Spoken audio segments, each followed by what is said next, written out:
नमस्कार विद्यार्थी भाइयों बहनों, काव्य 10 भारत गौरव आपका स्वागत है। कवि काव्य में कहते हैं कि भूलोक का गौरव, प्रकृति का पुण्य लीला स्थल कहाँ। यहाँ प्रश्न करते हैं कवि कि भूलोक का गौरव और प्रकृति का पुण्य लीला स्थल कहाँ है। पृथ्वी का जो गौरव है और प्रकृति ने जहाँ पुण्य पवित्र क्रीड़ा की है, लीला अर्थात क्रीड़ा की है, ऐसा स्थल कहाँ है। फैला मनोहर गिरी हिमालय और गंगा जल जहाँ, जहाँ पृथ्वी पर अति पवित्र गंगा और उसका जल जहाँ बहता है और जहाँ मनोहर पर्वत ऐसा पवित्र पर्वत, ऐसा हिमालय जहाँ खड़ा है। विद्यार्थी भाइयों बहनों, हिमालय और गंगा दोनों के उच्चारण से हमें पता चल गया कि यहाँ कवि किस देश के बारे में बात कर रहे हैं। तो कवि पूछते हैं कि अगर पृथ्वी पर कोई भूलोक का गौरव है, भूलोक का जो सम्मान है, वह सम्मान कौन सा देश है, तो वह भारत है। कवि कहते हैं कि यहाँ जहाँ प्रकृति ने क्रीड़ा की है, पवित्र क्रीड़ा की है, अर्थात प्रकृति ने अपने हर एक स्वरूप के रूप में संपत्ति दान की है जिस देश को, वह देश कौन सा है, तो वह देश भारत है।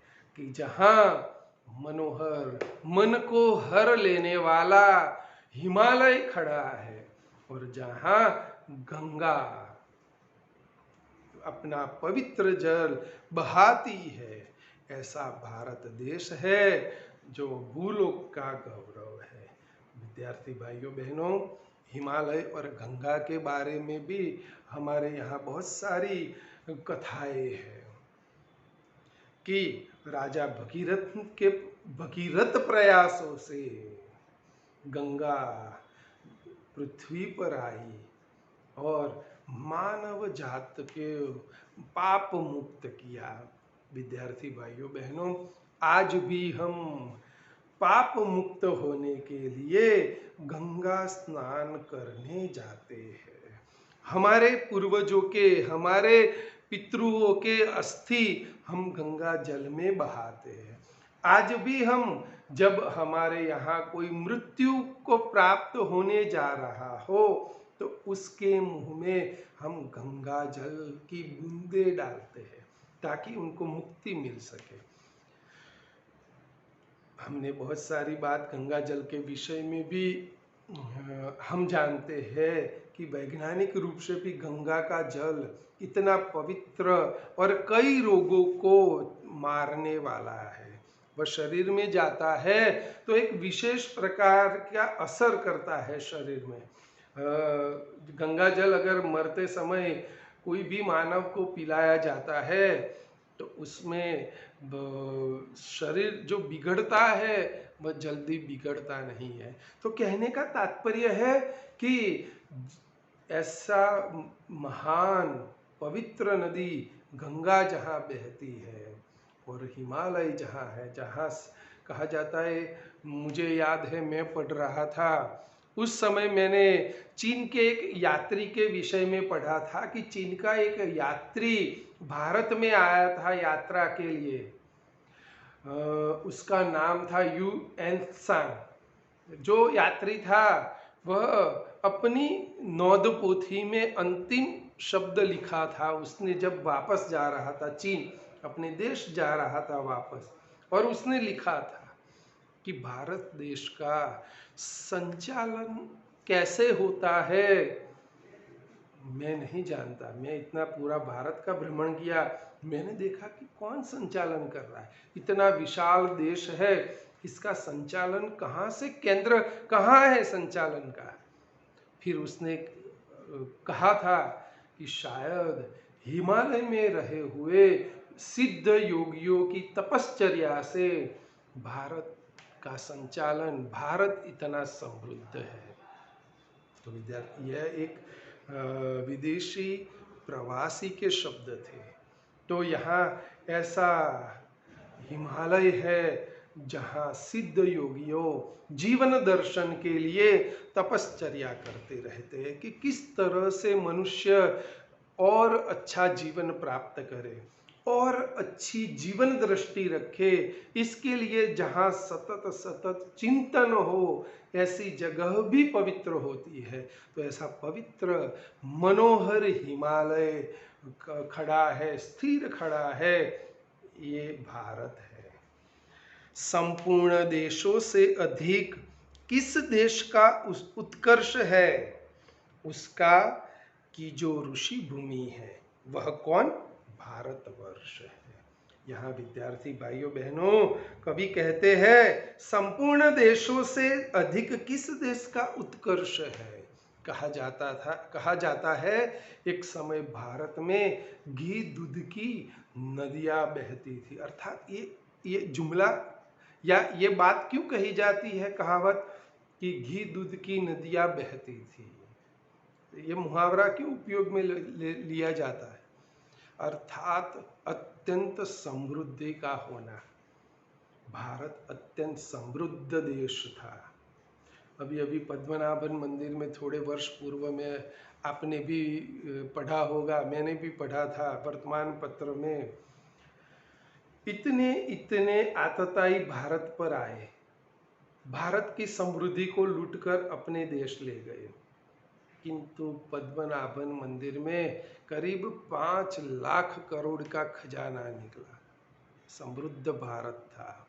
अभी भी भारत में इतनी समृद्धि है कि विश्व को बता सके कि हम समृद्ध हैं। तो एक समय था, कहा जाता था घी दूध की नदियां बहती है। ऐसा भारतवर्ष है। अर्थात सबसे उत्कर्ष, सबसे समृद्ध, सबसे विकासशील भारत था। क्योंकि भारत के लोग जो आर्य थे और आर्यों के जीवन के प्रति जो दृष्टि थी, वह उनका जो तार्किक ज्ञान था जीवन के प्रति, वह उच्च कोटि का था।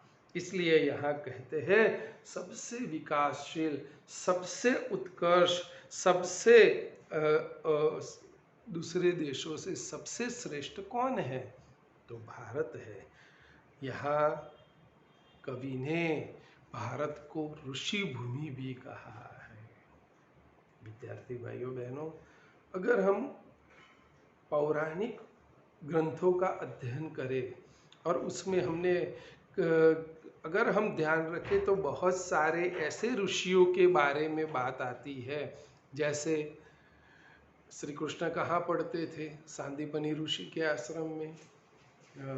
राम विश्वामित्र के साथ कहाँ मिथिला जा रहे थे, रास्ते में वशिष्ठ मुनि का आश्रम आता है। ऐसे कई ऋषियों के उल्लेख हमें मिलते हैं जो वनों में रहकर मानव किस तरह सरल जीवन बिता सके उसके बारे में सतत चिंतन करते रहते थे। मुझे एक प्रसंग याद है, ऋषि का नाम मैं भूल गया हूँ, लेकिन जब पंचवटी राम आते हैं तो उस समय एक प्रसंग आता है छोटा सा। तो इंद्रदेव उस ऋषि के पास जाते हैं और ऋषि से कहते हैं कि आपकी आयु अर्थात आपकी आयुष्य जो मर्यादा है वह पूर्ण हो चुकी है, कृपया आप मेरे साथ विमान में बैठकर स्वर्ग आइए। अब आप सोचो कि ऋषि मुनियों ने चिंतन तप के द्वारा कैसी शक्तियां प्राप्त की होगी कि मृत्यु भी उनको छू नहीं पाती थी। अर्थात इंद्र के राजा, स्वर्ग के राजा इंद्र को स्वयं उस ऋषि को ले जाने आना पड़ा। उस समय वह ऋषि कहते हैं कि राम आएंगे और राम से मिलने के बाद मैं स्वयं आ जाऊंगा। तो इस बात से हमें पता चलता है कि वह ऋषि कितने प्रभावी होंगे। कहा जाता है वह ऋषि ने जब देवों से डरकर दानव समुद्र में छुप गए थे। तब देवों ने उनसे विनती की कि ऋषिवर आप कुछ कीजिए, हम दानवों को इतने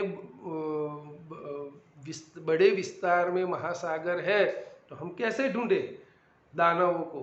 तब कहा जाता है इस ऋषि ने सभी समुद्र का जल पी लिया था, अर्थात इतने शक्तिशाली अपने तप से उन्होंने अपने अंदर ऐसी शक्तियां अर्जित की थी। तो ऐसे महान ऋषि थे भारत में। हम सब आज ऋषियों की संतान कहे जाते हैं।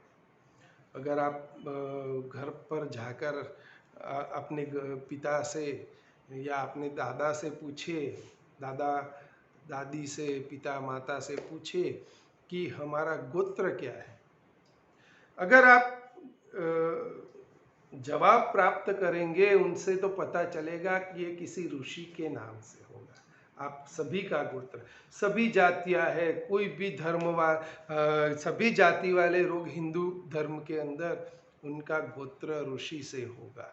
तो इस बात से हम जान सकते हैं कि भारत को यहाँ ऋषियों की भूमि क्यों कहा है, अर्थात परम प्रतापी ऋषि यहाँ हो गए, जिनको मृत्यु भी, इच्छा मृत्यु जिनके पास, मृत्यु भी छू नहीं सकती थी, ऐसे परम प्रतापी ऋषि जिन्होंने मानव जीवन को सरल करने में अपना योगदान दिया। तो ऐसे ऋषियों यहाँ हमारे देश की भूमि पर हो गए, इसलिए यहाँ कवि ने ऋषि भूमि कहा है।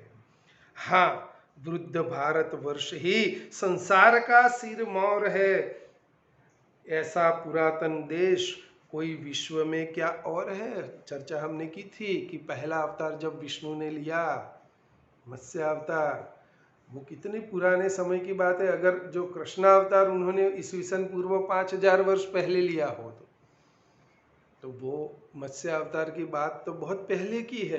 अर्थात सबसे पुरानी संस्कृति और सबसे पुराना जो देश कोई है तो भारत है संसार में। तो ऐसा कोई विश्व में और देश है क्या, यहाँ कहते हैं। यहाँ दूसरी बात कवि ने कही है कि भारत को वृद्ध भारत वर्ष कहा है। विद्यार्थी भाइयों बहनों, हमने काव्य से पूर्व चर्चा की थी, भारत कितना पुराना है, इसलिए वृद्ध कहा है। वृद्ध का अर्थ हमारे शरीर में वृद्धत्व की जो कमियां रहती है उससे नहीं है। वृद्ध का अर्थ यहाँ हम सबसे पुराना देश हमारा भारत है, इस अर्थ में कहा गया है। भगवान की भवभूतियों का यह प्रथम भंडार है, विधि ने किया नर सृष्टि का पहले यही विस्तार है। विद्यार्थी भाइयों बहनों, यहाँ कवि कहते हैं कि भगवान ने जहाँ जन्म लिया, आप विश्व में देखो गुरुओं ने जन्म लिया है, लेकिन भगवान ने जहाँ जन्म लिया है वह भूमि भारत की ही है, जहाँ भगवान ने स्वयं जन्म लिया। इस भूमि ऐसी प्रतापी है, ऐसी पुण्यशाली है, जिसके कारण भगवान को भी यहाँ धरती पर जन्म लेने का मन होता है।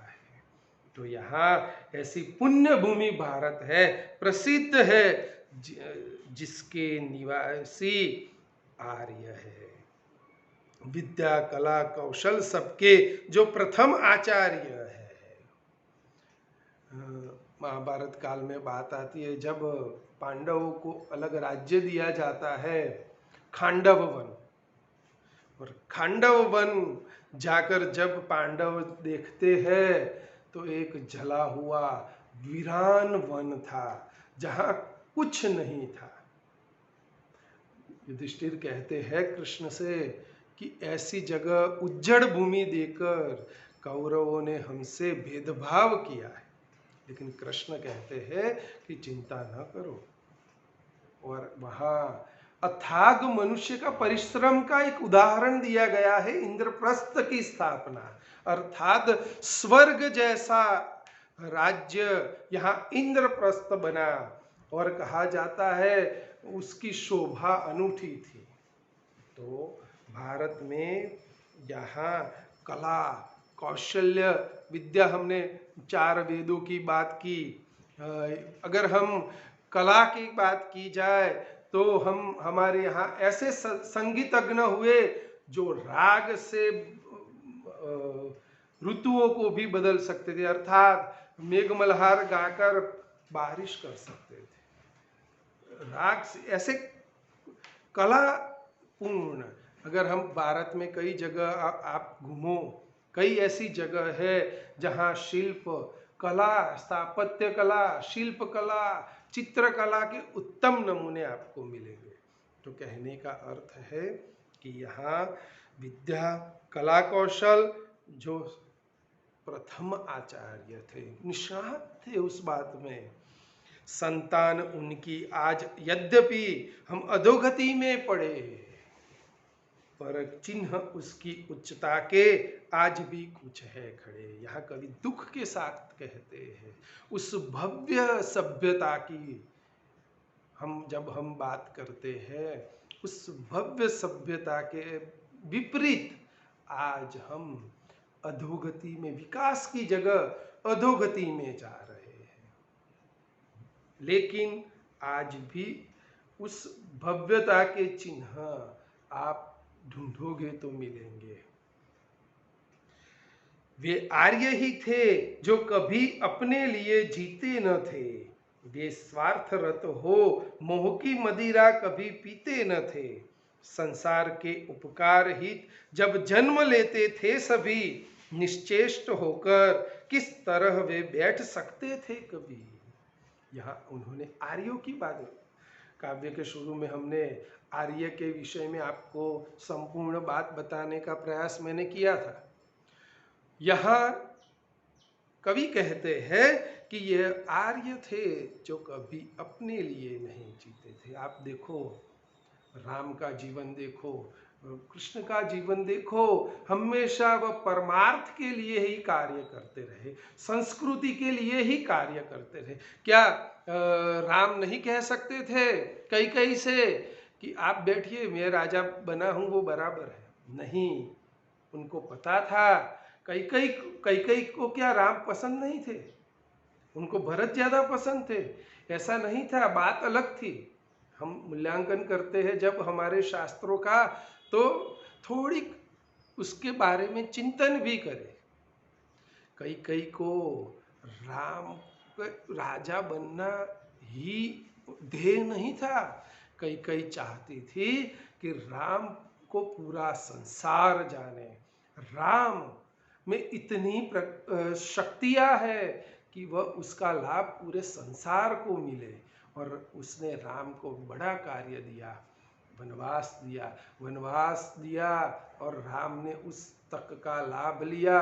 उन्होंने वनवास में घूमते हुए वहाँ की प्रजातियों के साथ एक विशेष संबंध स्थापित किए, उनसे वार्तालाप किया और उन्हें संस्कृति, आर्य संस्कृति के बारे में बताया और उन्हें प्रभावित किया और अपने में साथ सम्मिलित किया।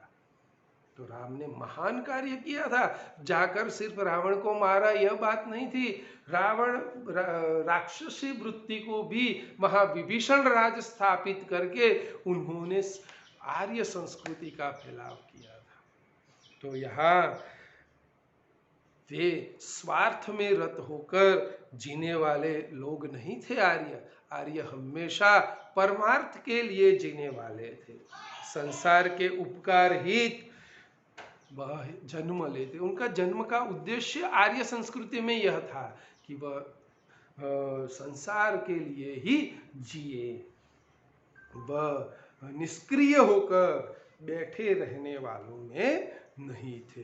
तो विद्यार्थी भाइयों बहनों, इस काव्य के माध्यम से हमने जीवन दर्शन के बारे में जाना, हमारी आर्य संस्कृति की भव्यता के विषय में जाना, हमारे ऋषि मुनि, हमारे पूर्वज कैसे थे उसके बारे में जाना। तो ये बात को हमें ध्यान में रखना है। हमारी अधोगति के कारण हमें ढूंढने हैं, क्योंकि हम हमारी भव्यता को भूल चुके हैं, इसलिए आज अधोगति में है। कि मनुष्य आर्य वही थे जो औरों के लिए जीते थे, अर्थात परमार्थ के लिए जीने की बजाय आज हम अपने लिए स्वार्थ के लिए जीने लगे हैं और हम विकास की जगह अधोगति में जा रहे हैं। तो इस काव्य के माध्यम से हम हमारी भव्यता के दर्शन हमने किए और हम इसको याद रखें। इसके साथ मैं आपको प्रश्नोत्तर दे रहा हूँ। आपको नोट के अंदर व्यवस्थित रूप से प्रश्नोत्तर लिखने हैं। काव्य को 2-3 बार आपको शांति से पढ़ना है और मैंने जो यहाँ चर्चा की उसके बारे में उसको याद करना है और हम इस सब यह करेंगे, ध्यान से करेंगे। जय हिंद।